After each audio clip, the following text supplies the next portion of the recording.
the show, we have Joani Geltman.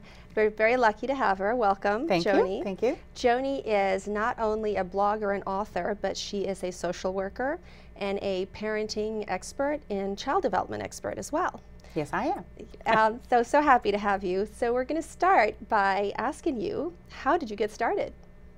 Well, I've been a social worker for 30 years, and I started off really being kind of your traditional sit in the office kind of therapist. I've worked in a lot of schools, Watertown for many years in an alternative high school.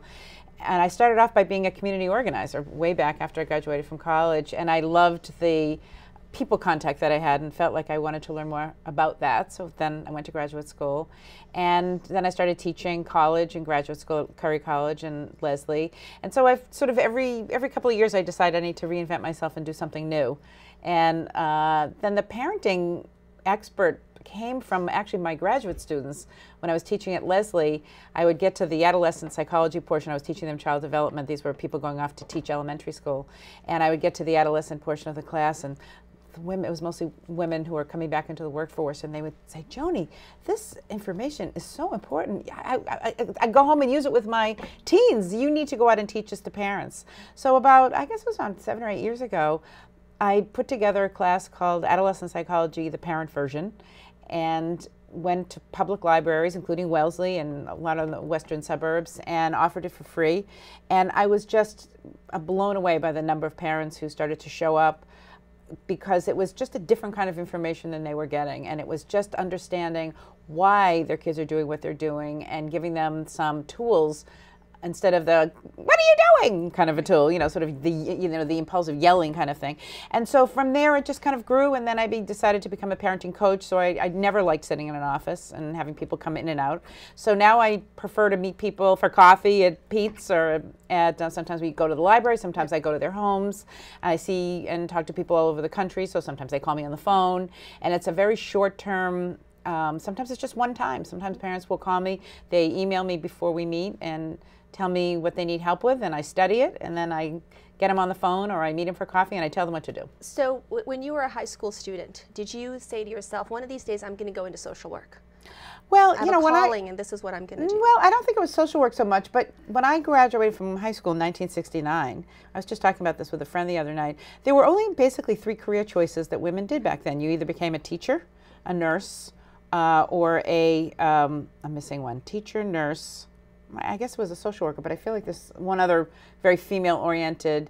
And so I went to Leslie at that time to become an elementary school teacher. So social work wasn't really on my radar. Therapy wasn't really on my radar because nobody went to therapy then. It was just not something that people talked about at all. Mm-hmm. And then it was really after I decided not to be a teacher and became a community organizer, and then was sort of figuring out what I liked from there. So it wasn't on my radar in the beginning, but then sort of in my mid-20s, I sort of figured out that was really, and it was sort of a natural outgrowth from teaching in some way. And when you started doing parenting advice and the child development part of your career, what kind of information was out there versus what you were talking about?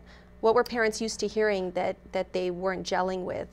Oh, well, I think there's always been a lot of information. There's been a lot of books out there, but I think a lot of it is who I am and mm-hmm. sort of what I bring to the table. And so it's also your approach. Yeah, I like to be funny. I sort of think of what I do as infotainment. I try to get them laughing. I tell outrageous stories. I swear. I talk dirty. I really try to get parents to kind of relax. Right. And not take everything so seriously, even though I understand that things out there are very serious. And I think I was reading one of your interviews, I think it was the Globe or Wicked Local, where you said your advice to parents was to get in the shower and practice talking dirty, so that when they talk to their children, they talk to their teens, they're all set, and it's not unusual for them. Yeah, because especially with all of the cell phones and the social, I've been doing a lot of work in the last couple of weeks, giving talks about all the social networking sites, which are grow exponentially. Literally every week I have to figure out what else is coming up down the line. And so much of that, their teens are using language that parents are just completely shocked, as I would be as well. Right. And if you just say to your kids, you shouldn't really talk inappropriately on your phone, your kids don't even know what you're talking about inappropriately. Does that mean hell and damn? I mean, what really are you, what are you talking about? And it's not. And I listen to television, so I won't go into it here. Right. But parents need to say the things that their kids are, the words that their kids are using, so their kids can hear what they sound like, and they sound disgusting. Right. And so many parents feel very uncomfortable using that kind of language, and it's very funny when I'm giving my talks, and and I do that, and all of a sudden I see parents sort of their little backs get up, but then they laugh, and they're like, "Oh, this is fun." So that's why I tell them to go in the shower and do it when no one's hearing them. So that's great advice. It's very hands-on, and it's very practical. Yeah. So parents don't have this pressure to feel like they should be perfect parents. No. And they get down to the level of their kids and really sort of connect. Yeah, on that level. And and again, I'm not saying be your friend, be your kid's best friend, but you certainly need to use the language that they're using. Otherwise, they're going to tune you. Not that you want to just talk dirty with them all the time, but use it as a way to connect with them about some very serious topics. Right. And through your work and through all the lectures and the parents you talk to and the teens you talk with, what is by far the most controversial subject that you've come across so far? I think it's the two things. I think it's the social networking that parents feel they don't even know what their kids are doing now. I mean, kids can download things on their iPhones, which I'm completely against. And I will say right here, do not buy your kid a smartphone, even though I know most parents just sort of give them. So I think it's everything to do with smartphones and social networking and the freedom and independence without supervision that kids are using and doing things like sexting and suggestive pictures and photos and videos and all of that. So if your kid was a 13-year-old and you were buying them the first phone, it would be without internet and without camera and without texting capabilities. No, let them text. I think their parents need to text them. They want to. I have no problem with kids being on Facebook. I have no problems with kids having the ability to play out this new identity that they're developing, but they need to do it with some supervision. And smartphones have, though I've just learned some new ways that that I've been teaching parents how to help so that kids can't just download anything. A very tech savvy parent sort of sat me down with his iPhone and taught me how to teach parents that they actually have more control than they think they have. It's just nobody tells them it. You'll have to give me a private lesson on that. I will give you a private lesson, interview. yes. Perfect. So what are your thoughts about Facebook and social media? Should we just ban our kids from using it? Or? No, I think everything in moderation. It's what you would say as someone who's going on a diet. You would say that about television. You would say that about video games. All of those things are entertainment, which I love to be entertained, so I have no problem with that. So I love Twitter. I love Facebook. I think it's fun to connect with people. I think it's fun to, all during the blizzard, I was putting funny pictures up on Facebook, and hopefully they were entertaining people. I get that. I think what happens though is kids have so many devices in their private rooms now. They've got their laptops, and now a lot of schools are giving them iPads, and then they've got their smartphones, and then they've got their iTouches, and then they have so many devices now, and parents have sort of willy-nilly, given them all of these things without saying, so here's how it's going to work. So, I do think that there should be a limit. If you have already given your kids a smartphone, you're not going to take it away after you listen to me talk, then I think that you should be aware of what it is that they're downloading. And so there is a way, and parents should go to their carrier store and have them be trained on how to limit. And so there is a secret password that actually that's different from the password on the phone that a parent can put in. And so then your child, unless they come and get that password from you, cannot download. So I say, give them a limit, because right now you've got Snapchat, Snap Video, Twitter, Instagram, Tumblr, Facebook, tweeting. I think I have a list now of about 10 things. Right. And so what happens is, this is what kids are doing. They just keep putting the same stuff just on different sites. It's all sort of ridiculous to me. Right. But so I think that parents should say, you can download too. You can, on your iPhone. I don't think Facebook should be on an iPhone. I think Facebook should be on their laptop so that parents can have some idea of what their kids are doing on it. So let them download 2 social networking sites on their phone, and then parents have to every now and then go with them on the phone and say, let's see what you're putting up there, although parents should be able to see it on their computer. It's time. For me, it's time. People just need to lighten up, you know, and just enjoy. It's the enjoyment piece. Everyone's like this, oh my God, what if they use the phone too much? What if, and yes, the worries are all out there. They're all out there. But you know, if you get the enjoyment part and you get the relationship piece, the other stuff really will fall into place. If you're Snapchatting, a Snap video, and Twittering, where your head is in your, you know, what am I posting, when, where, and to whom, which is to everybody. And so kids have these phones in school. Right. And when they're sitting in class, even though they can't use their phones in class, they're thinking, oh, what funny thing am I going to say on Twitter? What picture am I going to put on Snapchat as soon as I walk out of here? That's where their attention is. It's not at academics, what the teacher's saying into them, and they, as soon as they get out of class, they whip their phones out, or they're doing it in their pockets and looking at them under their coats, and you know, they figured it out. They figure it out. Yeah. What do you think of that father who wrote a contract with his teen? That was actually what I was on Fox News about the other night. Giving up Facebook for money. Yeah. You know, I think he's not going to be able to see whether or not. I think his daughter will probably give up her Facebook page, and you know, I just think that. He shouldn't have asked her to do. I don't know why she. Again, it's hard for me to comment on this because I don't know what the whole story is. But what I feel like is, as a parent, you can't set a limit on something you have no control over. And this girl, unless she lives in her home and is homeschooled and, you know, basically supervised 24 hours a day, she's going to be with her friends. She's going to be at a friend's house. She's going to go on a sleepover. She's going to be sitting at the computer with somebody. And though maybe she doesn't have a profile there anymore.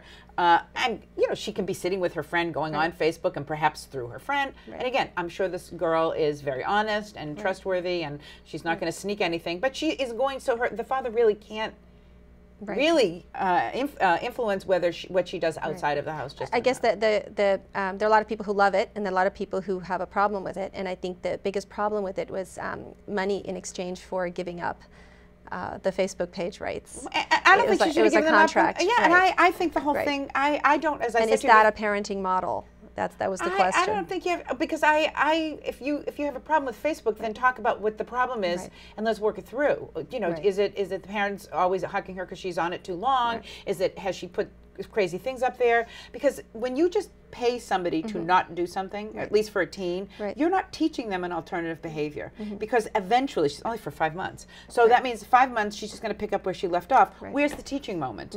And I feel with all of these social networking sites, what parents are not doing, they're saying, don't do it. Don't do it for too long, or you better not put X, Y, and Z up. And that to me is not teaching. That's just trying to slap their hand, you know, when it goes too close to the stove. Instead of saying, here's what you shouldn't be putting up there, and are you hurting anyone's feelings? Are you giving out too much information? Let's see. Let's see if that's what you're doing, and I'll help you with that. And I also appreciate some of your very unique parenting tips. For example, the one where you say, oh, I have to get up several times in the middle of the night. I need a snack. I need to hit the bathroom. For sleepovers. Yeah, and just to see what you guys are doing and check in on you, because I'm up all the Yeah, I was laughing when I read that. Yeah, I do that because sleepovers are a temptation for kids. And again, this is not about bad kids. This isn't about sneaky kids. This is about kids who are driven by this very exciting brain that they're having. It's kids being kids and being teenagers. Yeah, and so what you're trying to do as a parent is to keep them safe. So if you have kids who are sleeping over, you know, and having sleepover in the basement, and I have a lot of parents who will say, you know, it's 11 o'clock, and it's like, okay, girls, I'm, you know, going to sleep, or guys, and then the kids are like, okay, you know, the way the mice, and so the parents are up 3 floors away, and the kids are in the basement. This is when tons of kids go sneaking out. Tons of kids, if they have their laptops with them or their phones with them, they'll get on Skype.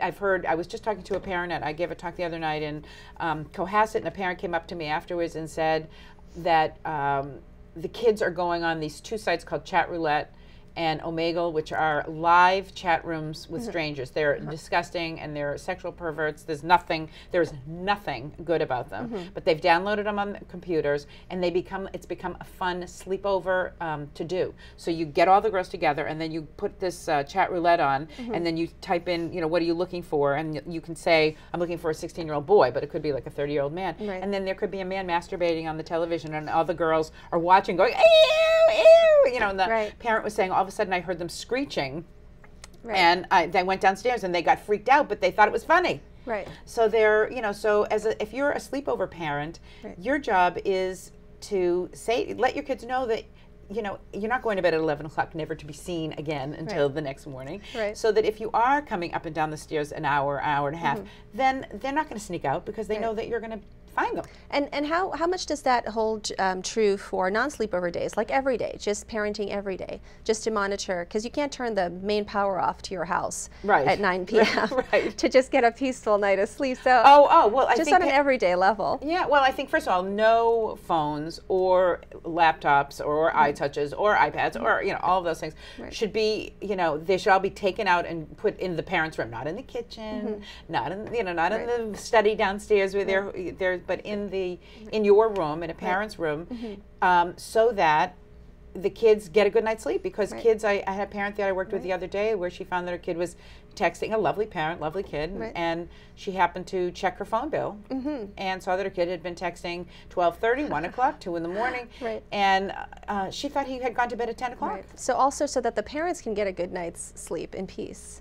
Yeah. It's good to have all the social media in your bedroom. Yeah, and do it in a reasonable time. Don't take it out at 7 o'clock, but say to your kids, what time are you willing to to give everything up? Right.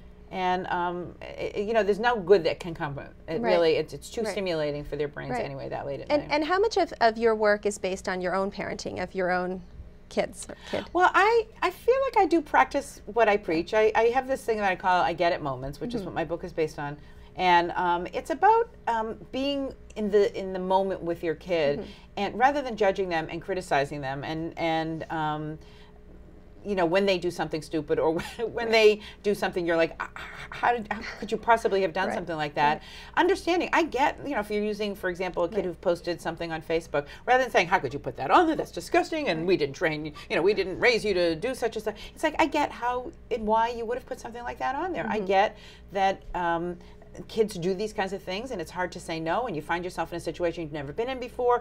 I understand all that. So let's see if we can figure out what you could do differently the next time. It's the teaching phase. If you can not get defensive and actually listen to some of the things they're saying, you might find out something about yourself that maybe you need to work on a little. I mean, we do that with our kids their whole lives. We give them feedback, about what things about them we think they need to change, and turn around and see your play. I feel like I did that with my daughter, and we really, not that we didn't fight and have arguments, but and not that she didn't do teenagery things, but she was very honest with me, and we've talked a lot about it post teenage years, now that she's almost 30. Does she ever look at one of your interviews and say, hey, I remember that, this came out of that time where I did this? Yeah, well, she and I actually did, if you go on YouTube and plug my name in, Joani Geltman, I have a bunch of YouTube videos that I've done on my own, and one Thanksgiving when she was home, we did one together, and we talked about what it was like when she was a teenager, and some of the things that came up between the two of us, and messy rooms, and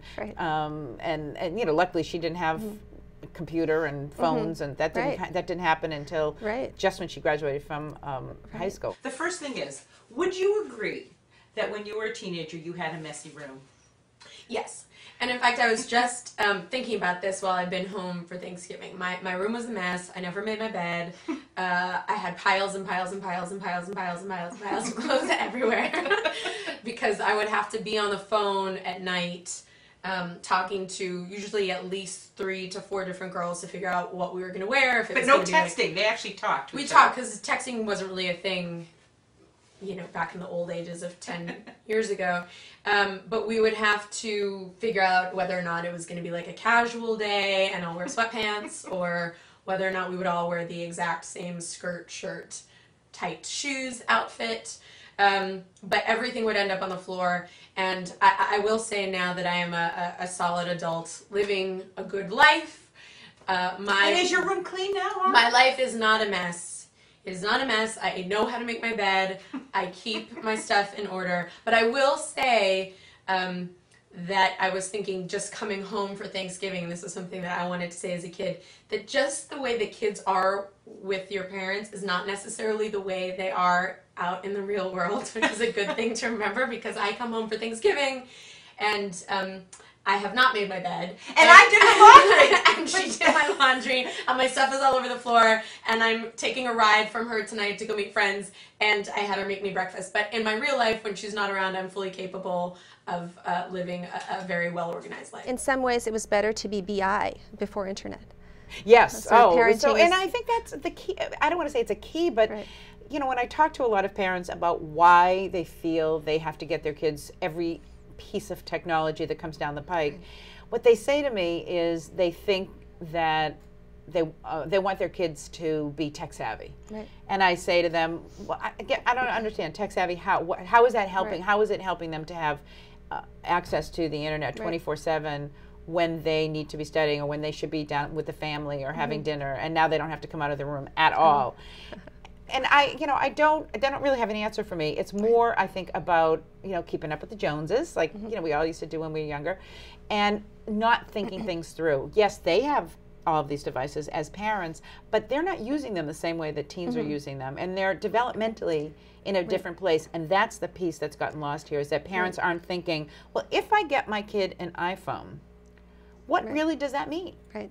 Do you think that it's more about giving in to pressure that the kids put on the parents? Absolutely. I think parents, hate it when their kids get mad at them. Right. And are whiners. Kids are going to be on them. Everybody else, and I get that. Right. I get that. And I was doing a parenting. I do these things called Ask the Expert parties, which are small groups of parents who get together, and then I come and it's like a Tupperware party for parenting. And so there were parents of sixth graders, all sixth graders. And I said, how many of you have given your kids a smartphone? And every hand went up. And I was just aghast. Right. And I said, just explain to me why. I'm not judging you. I just want to know, why did you do that? And they said, well, because everybody else had gotten their kid an iPhone, and they felt so much pressure, and their kids were just all over them like a rash about it. And I just, I think parents have to toughen up a bit. Understand. They don't have to say, well, that's the way it is, and we don't have iPhones in our family, and then if you don't like it, you can find it. You don't have to go there. You can say, I get everybody has a phone, and it's going to be really hard for you. I understand it feels unfair that all of your other friends have a phone that you really want. I understand that, and I'll deal with it. You can hate me. I'll be okay with that. But my job is to really make sure that you are. I give you the best start in life, and then after that, you can go do whatever you want to do. So here's what you get. So they walk into school, walk in from school, and at the end of the day, and you've had like some distance, and so you're looking forward, and maybe you cleaned their room up and did the laundry that they've left in their room, and you're fresh and ready to go, and they walk in the door, and you're, hi, honey, how are you? Fine. And speaking of I Get It, that is the title of your book. It is the title of my book. I Get It, and it's three magic words. Yep, for parents of teens. And tell us the website where we can go. You can at my website, JoaniGeltman.com. So it's http://JoaniGeltman.com/. Right. Correct. Right? Joani. Perfect. Yeah. And so to gather material, I know you also blog. So to gather material for your book and your blogs, so how do you research what's current and what's good to talk about? I read, Huffington Post. Right. I read, I read tons of other blogs, Huffington Post Parents. Right. I read the newspaper, the New York Times. Like, just over the weekend there was a great article in the Times about stress and how where stress and test anxiety came from. I learned something amazing. Right. I can't wait to share it on my blog. Right. So I will often read something. Right. Maybe there's a news story, like the Wellesley, this thing that just came up. I was on Fox, so I'll put that up as my blog. But I will just read and scour the newspapers if there's ever, if there's a story about a family. There was that story in Scituate over New Year's where a parent had there was a New Year's Eve party there for kids, and she took all the kids' keys, but they got completely trashed, and the cops came, and there was a guy passed out. Somebody from inside the party had called the police to say there's somebody passed out. The mother was upstairs sleeping, and when she came down, she seemed completely shocked that kids were partying at her house, even though, it was. So I wrote a blog, and I do many blogs about teen parties. I do many blogs about sexting and texting. If parents give me permission, if they've called me for a coaching session, and there's something in there I feel would be helpful for all parents to hear, I will ask them if I can disguise the family. And so it's really, people come up to me after my talks. It comes from all those places. Yeah. And so do you do interventions as well for teens? So a parent will call you and say, can you come in and talk to us as a family? I do not do that. So it has to be one-on-one. I really have found, and this is one of the good things about as you get older, you can basically choose what you want to do. You can say no. You can just say no, is that I feel that I want to empower parents to do their job. And I feel I do that well, and I think that for your teen's sake, if somebody else comes in and does your job for you, then your teen loses some respect for you. What, you can't do that? You couldn't talk to me yourself? You couldn't deal with me when again, I'm not talking about kids who have a severe drug and alcohol problem or a mental illness. I'm talking about in the normal scheme of things. I often will have parents call me and say, they had come to my talk and they say, I want you to come and tell my kid what you told me because they won't listen to me. And I said, I'm not going to do that. That you think they're going to listen to me, a 60-year-old woman they've never met before? No, that's not going to happen. But I think they will. Let me tell you how you could get them to listen to you. Right. And so I will literally give them a script. Here's what you need to say. And my blog has a lot of scripts in there, and I have a second book I just got published, which will be coming out in a year, and that book will have lots of scripts in it as well. And what's the title of the new one? Well, it was Teen Troubleshooting, but I think the publisher wants to change it, so we haven't. It's to be announced. It's to be announced. So we'll have to look it up on your website to find out. This spring, yes. Excellent. So tell us, what are some of the signs that we need to pay attention to before we know that we have to purchase your book and read through it? If you're yelling. How do we know? Okay, if you're yelling, I think the first thing is if you find yourself. But isn't that synonymous with parenting? Yeah. Well, I think it gets worse with teens, though, because I think you keep yelling about the same things. And also, your teens don't listen to you in the same way that your younger children would. So your younger children might go, oh, that's unfair. You're really unfair. But then they go and do what you ask them to do. So the yelling, it's reinforcing when you have younger children because you yell at them and they're still a little afraid of you. And so they end up doing what you want to do. The difference in adolescence is they like when you yell. That's a payoff for them. It's because the stage is so about who's in control, and they are literally biologically driven to want to be in control. So if they can get you out of control, thumbs up to them. They feel that they have accomplished. So yelling is for them a positive reinforcer for their behavior. So when you find yourself just yelling all the time and being, did you do your homework? Yeah. Did you do the, and just asking the same questions over and over and over again, and nothing seems to be changing, and you keep doing the same thing. You take the computer away, you take the phone away, you ground them, take the food, they're in rotation. Right. The phone, the computer, the grounding, the phone, and they're not working. None of those really work. Right. So that would be a good sign. Wow. Well, I feel like I've already become a better parent just by having this conversation with you. Well, tell me, just to wrap it up, tell me some of the more crazy stories and the more things that stand out in your mind of some of the experiences that you've come across over the years. I think for me, some of the crazy stories are parents who are completely caught off guard when their kids do something they did not expect. I had one story that a parent told me. This was not her story. She was relating this because I ended up writing a blog about it, of a woman that she knew. And the woman said, I have forbidden my teen girl to date. She is not allowed to go in cars with friends. She is not allowed to, and she had, there were many, many rules that this parent had. And my friend, there was a woman who ended up telling me the story, said the girl had a boyfriend. Oh, she wasn't allowed to go on sleepovers. I mean, the woman had I just don't allow my daughter to do this, and therefore she's the perfect child. Well, it turned out, in fact, of course she had a boyfriend. How would the mother know? She goes to school every day what is she? She has a boyfriend in school. She was going in cars with her friends. She was staying over friends' houses. Like there was one family, the mother felt she could stay at, so the girl would go to the house and then sneak out and go be with the boyfriend. I mean, the girl was doing everything she could to show that mother that she was absolutely out of control. And how did the mother find out? She hadn't found out yet. She hadn't found out. This was someone who knew the story because she was friends with her daughter was friends with the girl. But I think that parents sometimes have a false sense of security, and it's not that their kids are disrespectful. I think it gets labeled as being disrespectful. So I think it's parents who can look at their kids realistically. So the crazy stories are the ones when parents are like, my kid would never drink, my kid would never have friends over at their house and do anything bad in the basement. So you're more surprised by the parents' reactions because you expect the teenagers to do all kinds of things. It's like a very well-known teenage behavior to press all the buttons. And it's not that you want to reinforce that, but you want to let them know, I get you're going to be in situations you have never been in before, and I'm going to try to help you with those. Awesome. And that's really at the basis of everything that I do. So that really statement. the buck stops here with the parents. Totally. Yeah, I mean, the kids are going to do what the kids are going to do, Right. but the parents have to at least feel that it's not just a punishment mentality. Right. It's, I want to help you Right. be in a teenage world and stay safe. And that's a fine line, to let your children know that you're the boss and you're the parent, not the friend, and yet you're going to deal with them as a friend. Well, it's not really as a friend. fine line. It's at a consultant. I like, I think one parent once said that to me, and I felt like that was a really, I think, appropriate term to use. You're a consultant. You are providing them with the wisdom, Right. but in a way that they can hear it. If you lecture, know that they'll shut you down. And if you be in the moment with them, I get why you did this. Makes sense to me.